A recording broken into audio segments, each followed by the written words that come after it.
Kia ora everyone, welcome back to Hunter's Help. So next up we have referencing. So this is the main difference between a university assignment and a high school assignment, especially in your first year. So everything that isn't in your own words needs to be referenced. So that does take a little bit of getting used to, but it is 100% achievable, and in your first lectures and in tutorials, they will guide you through the entire process. There are different types of referencing styles for different subjects.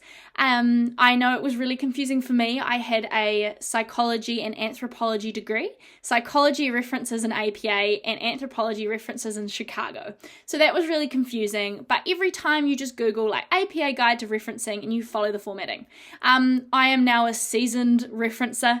I have done so much referencing, and I Google it every single time to double check. There is so many little details that you need to remember, so it's always good to just have a look. On the right hand side here, I've just got some examples of my Turnitin reports. So what happens at university is you submit a report and then they send it back to Turnitin, who then gives you your overall plagiarism marks. So plagiarism's the big fancy word they use a lot at university, and essentially that is taking someone else's work and using it as your own. If you are caught plagiarizing, you can be kicked out of university. So it is quite a serious thing. I remember being really stressed when someone told me that. I was like, oh my gosh, what happens if I accidentally plagiarize? That is not possible. You cannot accidentally plagiarize, I promise. It'll only happen if you're copying and pasting off someone else's work or off the internet or anything like that. And so what you do is you get a percentage of the amount that's plagiarized.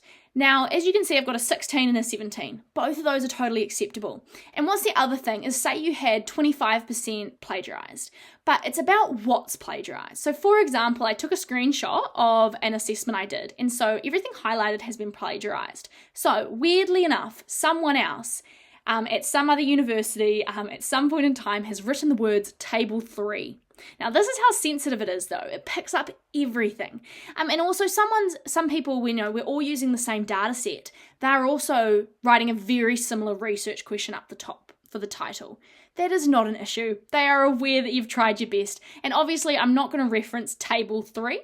But things will come up for plagiarism, and that's okay. It's just about how much of it and what it is. So, for example,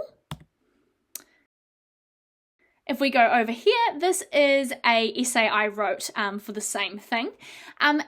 So some other student at some point in time had referenced the 5-facet mindfulness questionnaire and had written that sentence. Not surprising. It's also not surprising that they said it consisted of 39 items. There's only so many ways to word that sentence. But what you'll also notice is I've referenced the person at the end. And then I explain it's a 5-point Likert scale from 1 to 5. Someone else had also written something very similar, but I've got the reference there and from which page. Now, that takes away the accountability from you, because you've shown it is someone else's work and you're not plagiarizing it because you're acknowledging them. That's what's important. So that's what referencing is. It's, I found this on Google or on a research article. Here's where I found it from, and then that's no problem. And as you can see, the rest of my writing is my own words, so no lecturer is going to be upset with that, and that's totally fine. It's just something to be aware of moving into university. I think it's just nice to know it's something you'll need to learn, and just to be aware that it is taken seriously. So do make sure, you're not sharing your work with other people, and you are, following the rules and making sure that you are not plagiarizing. Another little tidbit that I just wanted to talk about is ChatGPT.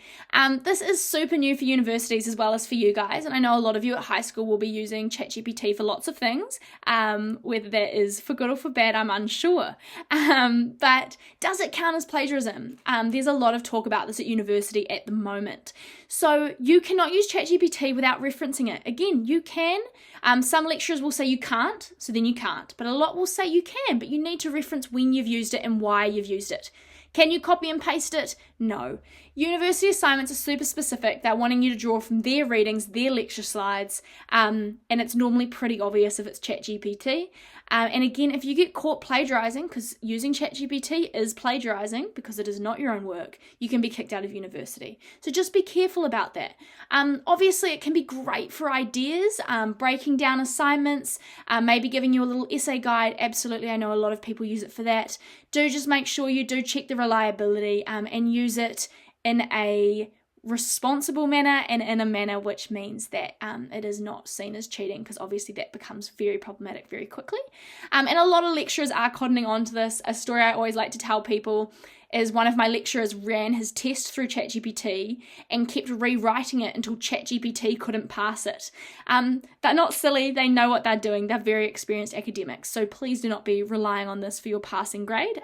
Chances are it will not work, but obviously use it where it is needed and where it is appropriate to do so. So hopefully this has just given you a little idea about what to expect with referencing. It can be quite a big grey cloud when you come to university, but I promise it is totally achievable. So many good websites and links online. Just make sure you're giving it your best shot and your lecturers will be nice and happy. And feel free to check out the rest of the Hunter Help video. Thank you.